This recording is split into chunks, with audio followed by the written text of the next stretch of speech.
Hello বন্ধুরা, আমার নতুন আরও একটি ব্লগে তোমাদের সকলকে জানাই অনেক অনেক স্বাগত, অনেক অনেক ভালোবাসা। এখন বাজে সকাল 7টা। তো সকাল সকাল ঘুম থেকে উঠে ঘরের সমস্ত কাজবাজ কমপ্লিট করে তারপরে কিন্তু রেডি হয়ে গেছি। আর কোথায় যাচ্ছি আমরা তোমরা তো থাম্বনেল টাইটেল দেখে বুঝেই গেছো। আর আজকে কিন্তু মিস্ত্রি দাদারা কেউই কাজে আসেনি, কারণ কালকে ঢালাই হয়েছে। তো আর ঢালাই হলে না অনেকটাই পরিশ্রম হয়। তো আজকে দাদারা রেস্ট নিচ্ছে, আরও ঢালাই শুকাতেও তো একটা দিন টাইম লাগে। তো কালকে থেকে আবার সবাই কাজে আসবে। আর এইদিকে আমরা বেরিয়ে পড়লাম, তোমাদের দাদাভাই গাড়িটা বের করে নিল। আর আজকে দেখো আমরা সব ম্যাচিং ম্যাচিং হয়ে গেছি। আমাদের গাড়িটাও সাদা কালার, আর আমি যে কুর্তিটা পরেছি সেটাও সাদা। আর এই যে দেখো তোমাদের দাদাভাই যেই জামাটা পরেছে সেটাও কিন্তু সাদা। তো আমরা পুরো ম্যাচিং ম্যাচিং হয়ে গেছি। আর আমরা বেরিয়ে পড়লাম। আর এটা আমাদের বাজার। তো যেহেতু সকালবেলায় আমরা বাড়ি থেকে কিছু খেয়ে আসিনি, তোমাদের দাদাভাই বলল এখান থেকে আমরা কিছু খেয়ে নিই। আর এইখানে একটা দোকান আছে, সেই দোকানে খুব ভালো সররুটি পাওয়া যায় আমাদের বাজারেই। তো সেখান থেকে তোমাদের দাদাভাই সররুটি কিনে দিল, আমি খেলাম। তোমাদের দাদাভাই খেলো না, কারণ ও তো সকালে কিছু খায় না, তো আমাকেই দিয়েছে। আর সররুটি খেয়ে আমি চলে আসলাম আমাদের বাড়ি। এই যে, কারণ যে ওড়নাটা নিয়েছি না সাদা কালারের, মানে সাদা ওড়নার সঙ্গে সাদা জামা মানে হচ্ছে না, ঠিক ম্যাচিং হচ্ছে না। তাই এখানে আমার একটা গেরুয়া কালার বা অরেঞ্জ কালারের একটা ওড়না আছে, সেটাই মাকে বললাম তুমি বের করে নিয়ে বসো, আমি এক্ষুনি আসছি। তো এই যে মা দিল আমাকে ওড়নাটা। তো দেখো এখন ঠিক আছে। আমাদের জাতীয় পতাকায় যা যা রং থাকে দেখো সবগুলোই আমি পরে নিলাম। এখানে গেরুয়া কালারের ওড়না, সাদা কালারের কুর্তি, আর নিচে যে প্যান্টটা পরেছিলাম সেটা কিন্তু সবুজ কালার ছিল। তো এখন আমরা বেরিয়ে পড়লাম দিদির বাড়ির উদ্দেশ্যে, কারণ দিদিকে আনতে যেতে হবে। আর ও কিন্তু আমাদের আগে উঠেছে, কিন্তু এখনও রেডি হতে পারেনি। বারবার ফোন করে বলছি তাড়াতাড়ি রেডি হ, কারণ যেখানে আমরা যাব মানে বর্ডারে যাব, ওইখানে 9টা থেকে গেট বন্ধ হয়ে যায়। 9টার পরে গেলে আর গেট খুলবে না। তো 8টা থেকে 9টার মধ্যে সবাই যায় ভেতরে, তারপর গেট বন্ধ হয়ে যায়, অনুষ্ঠান হয়। তো তার জন্য আমরা একটু তাড়াতাড়ি করছিলাম, কিন্তু ওর যেহেতু বাচ্চা আছে তো ওই জন্য একটু দেরি হয়ে গেছে। দেখো এখানে আমরা আবার ওয়েট করছি, ও এখনও পর্যন্ত আসছে না। আর ফোন তো করেই যাচ্ছি। তো অবশেষে দিদি রেডি হয়ে বেরোলো। ওই যে দেখো গেটে তালা মারছে। তো আমরা তো ওকে তাড়িয়ে যাচ্ছি, তাড়াতাড়ি আয় তাড়াতাড়ি আয়, গেট বন্ধ হয়ে যাবে। আর ও দেখো দৌড়াচ্ছে ওর বাচ্চাকে নিয়ে। তো দিদি তো শাড়ি পরেছে, আমাকেও শাড়ি পরতে বলেছিল, কিন্তু প্রচণ্ডই গরম জানো তো, এই গরমের মধ্যে শাড়ি পরে আমি থাকতেই পারবো না। তো ও জানে আমি শাড়ি পরেই আসছি, কিন্তু হঠাৎ করে আমাকে দেখে যে আমি কুর্তি পরেছি, দেখে একটুখানি বকাবকি করছিল, মানে একটু রেগে গেছিলো যে আমি শাড়ি পরলাম তুই কেন পরলি না। তো আমি বললাম যে আমার খুবই গরম লাগছে, এই গরমে শাড়ি পরবো না। আর সত্যি কথা বলতে শাড়ি পরতে গেলে না আমার আরও দেরি হতো।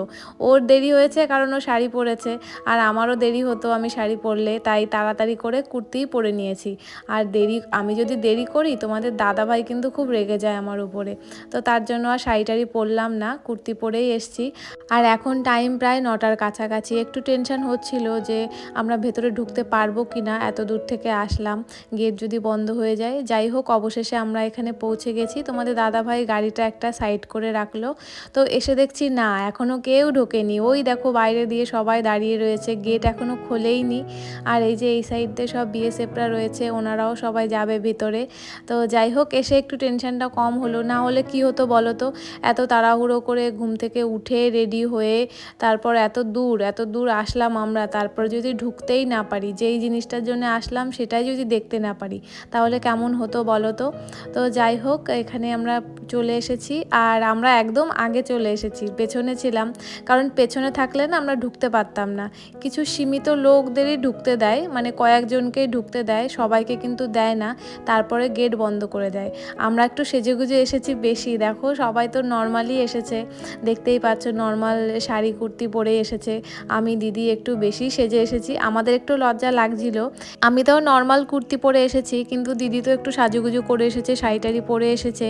তাই এখানে সবাই কিন্তু দিদির দিকে তাকাচ্ছিল, আর সবাই ভাবছিল আমাদের কেউ হয়তো এখানে সার্ভিস করে, আমরা অ্যাজ এ গেস্ট হিসেবে এসেছি। আমরা যখন পেছন থেকে সামনে আসছিলাম না, সবাই কিন্তু আমাদের সাইড দিচ্ছিল, আর অনেকেই পেছনে আছে তাদের কিন্তু আসতে দিচ্ছে না। আমরা যেহেতু একটু সাজুগুজু করে এসেছি, আমরা কিন্তু আগে চলে এসেছি, একদম ফার্স্টে দাঁড়িয়েছিলাম। আর তার জন্য আমরা সিটও পেয়ে গেছি। দেখো অনেকেই কিন্তু ঢুকতেই পারিনি যারা পেছনে ছিল, আর অনেকে তো মানে বসার জন্য সিটও পায়নি। পাইনি। আমরা এই সাজুগুজু করে একটা আমাদের সুবিধা হয়েছে, আমরা আগে আগে ঢুকতে পেরেছি আর একদম ফ্যানের নিচে বসেছি, তো বেশ ভালোই হলো। আর তোমাদের দাদা ভাই সবে আসলো, ও তো লাস্টে পড়ে গেছে, ও আর আগে আসতে পারেনি, ও আমাদের আগে দিয়ে দিয়েছে, ও ছিল পিছনে। তো এই যে তোমাদের দাদা ভাই আসলো, ওর জন্য আমরা সিট রেখেছিলাম। তো বেশ ভালোই গরম এখানে, কিন্তু ওই যে ওপরে ফ্যান চলছে, একটু গরম কম লাগছে।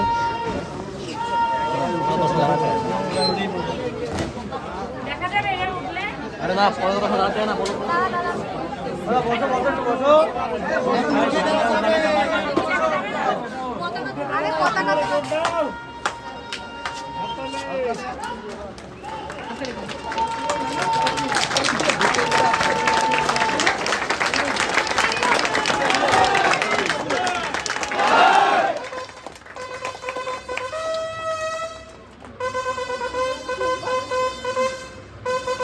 ভাই হাত পাক নিচে না ভাই ভাই সামনে ক্যামেরাম্যান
আমার বিয়ের আগে 3-4 বছর আগে তোমাদের দাদাভাই আমাকে এখানে ফার্স্ট নিয়ে এসেছিল। সেই বছর কিন্তু অনেক প্রোগ্রাম হয়েছিল, এখানে প্যারেড হয়েছিল, অনেক ডগিরা এসেছিল, তারা অনেক স্ট্যান্ড করে দেখাচ্ছিল, কিন্তু এইবার কিছুই হলো না। তো আমরা তো অনেক আশা করেই এসেছিলাম, দিদি কোনো দিন আসেনি, দিদিকে ফার্স্ট টাইম নিয়ে আসলাম, তোকে বললাম যে এই অনুষ্ঠান হয় ওখানে। তো এসে দেখছি সেরকম কিছুই হচ্ছে না এই বছর। ওই সামনে তো অনেক রকম প্যান্ডেল বানায়, তো কিছুই করেনি, একদম ফাঁকা, দেখো রোদ সামনে। তো তাতে বুঝলাম যে কিছুই হবে না, শুধু এখানে পতাকা উত্তোলনই হবে, তারপরে হয়তো সবাইকে বাড়ি চলে যেতে হবে। তো ওই যে দেখো তাই হচ্ছে, সবাই এখন উঠে পড়লো, কারণ পতাকা উত্তোলন হয়ে গেছে। আর ওই যে প্যারেডগুলো কিছুই হবে না এই বছর, তো কেন হলো এরকম বুঝতে পারলাম না। যাই হোক, এখানে সবাই ফাঁকা হয়ে গেছে, দেখো বাড়ির দিকে যাচ্ছে সবাই। আর কি প্রচণ্ড রোদ, তাই দেখো, আর প্রচুর গরম। তো আমরা এখন বাইরের দিকে বেরিয়ে যাচ্ছি, তো যেহেতু কিছু হবে না, তা বাড়ির দিকে চলে যেতে হবে। তো যাই হোক, দিদি বলছে যে কিছুই হলো না কেন, আমি বললাম এখন হয়তো হয় না, আগে হতো 3-4 বছর আগে। তো যাই হোক, দেখো কত লোকজন এখানে, আমরা একটু সেলফি তুলে নিলাম। আর তোমাদের দাদাভাইকে বললাম একটু ব্যাক ক্যামেরায় ভিডিও করে দিতে, ও তো দেবেই না এত ভিড়ের মধ্যে, আর ও লোকজনের মধ্যে ক্যামেরা করা পছন্দও করে না, আমাকে তাই বারবার বকা দিচ্ছিল যে ক্যামেরা বন্ধ করো। তো আমি বললাম সবাই করছে, আমি একা করলে কি হবে, দেখো সবাই মানে পেছনে যে বিএসএফরা আছে তাদের সঙ্গে ভিডিও তুলছিল, ফটো তুলছিল। তো আমরা সেরকম কিছুই করলাম না, এই যে বেরিয়ে আসলাম বাইরে। ওই যে দেখো আমাদের গাড়িটা, আর গাড়িটা রেখেছে এমন জায়গায় পুরো কাদার মধ্যে, রাস্তার উপরে আবার কাদা। তো তোমাদের দাদাভাই বললো একটু সবাই চলে যাক, একটু রাস্তাটা ফাঁকা হোক, তারপর গাড়িটা বের করবো খনে। তো এই যে একটু ফাঁকা হলো, সবাই এখানে বেরোলো, তারপরে আমরা কিন্তু এখন বাড়ির উদ্দেশ্যে বেরোবো। তো চলো বাড়ির দিকে যাওয়া যাক।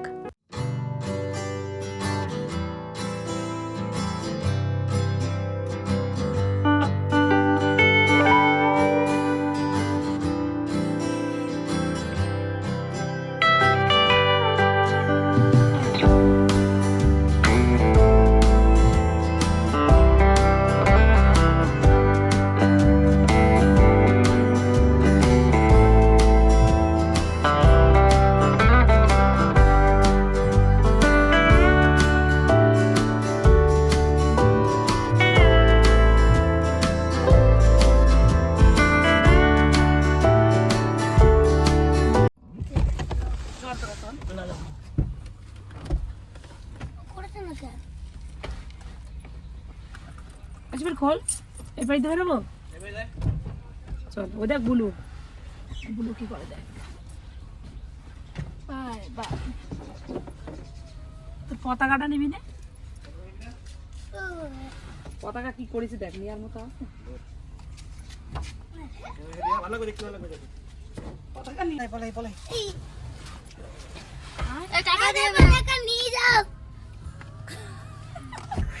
এই পতাকা লোকে দেখলে মারবে না, মারা নিয়ে যা। ওখানে পতাকা কি করছে? বাই বাই করে দাও, বাই বাই। বাই করে দাও, বাই।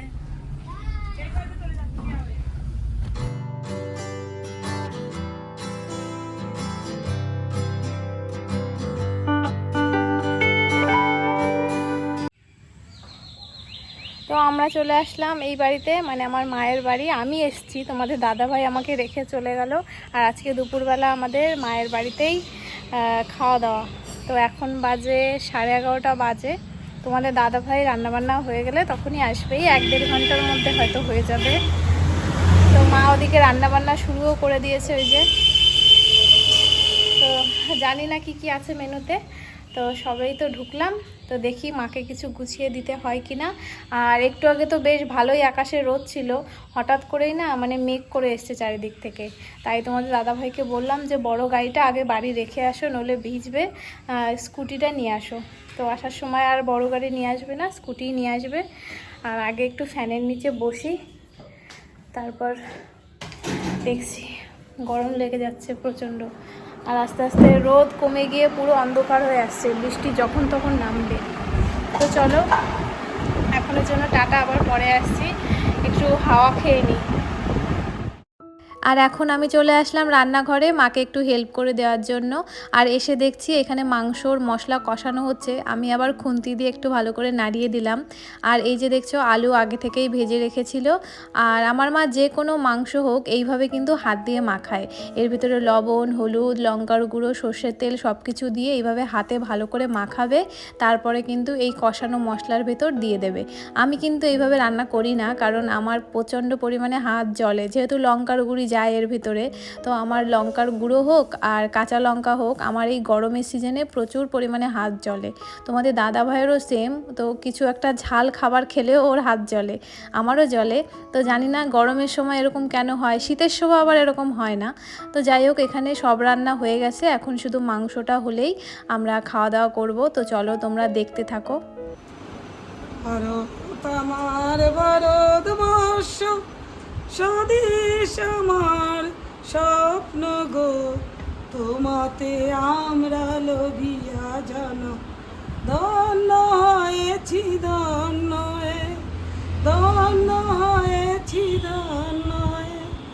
কীর্তি ধারিণী শক্তি দেয়নি, দেও মাদিনতা বিরু আদেশ, আধার জনি ভয় কি জননী, আধার জনি ভয় কি জননী, আমরা বাঁচাবো এ মহাদেশ। রবীন্দ্রনাথ আর বিবেকানন্দ, বীর সুভাষের মহান দেশ, নাইকো ভাবনা করি না চিন্তা, হৃদয়ে নাইকো ভয়ের লেশ, হৃদয়ে নাইকো ভয়ের লেশ। ভারত আমার ভারতবর্ষ, স্বদেশ আমার স্বপ্ন গো, তোমাতে আমরা লোভিয়া জানো, ধন্য হয়েছি ধন্য, ধন্য হয়েছি ধন্য। ভারত মাতা কি জয়, ভারত মাতা কি জয়। মা কাজ করছিল আর ওই গানটা গুনগুন করে গাইছিল। আজকে যেহেতু স্বাধীনতা দিবস, আর গানটা কিন্তু স্বাধীনতা দিবস উপলক্ষেই। তো মাকে বললাম একটু জোরে গাও, আমি আমার বন্ধুদের সঙ্গে শেয়ার করি, তাই তোমাদের সঙ্গে শেয়ার করলাম। আর এখন কিন্তু অনেকটা সময় পর মা রান্নাবান্না কমপ্লিট হয়ে গেছে। তোমাদের দাদাভাইকে ফোন করলাম, ও একেবারে চান টান করে চলে এসেছে। আমার অবশ্য এখনও স্নান হয়নি, একেবারে খাওয়া দাওয়া করে বাড়ি গিয়ে চান করব।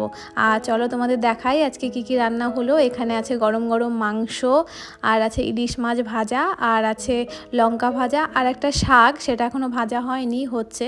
তো এই হচ্ছে আমাদের দুপুরবেলার আজকে মেনু। তো এখান থেকে খাওয়া দাওয়া করে আমরা চলে যাব বাড়ি। তো চলো বন্ধুরা, আজকে ভিডিওটা আর বেশি বড় করলাম না, এই পর্যন্তই। তোমরা যারা এত পর্যন্ত দেখলে তোমাদের অসংখ্য ধন্যবাদ। আবারও একটা ভিডিওর সঙ্গে খুব তাড়াতাড়ি দেখা হচ্ছে। সবাই ভালো থেকো, সুস্থ থেকো, টাটা সবাইকে।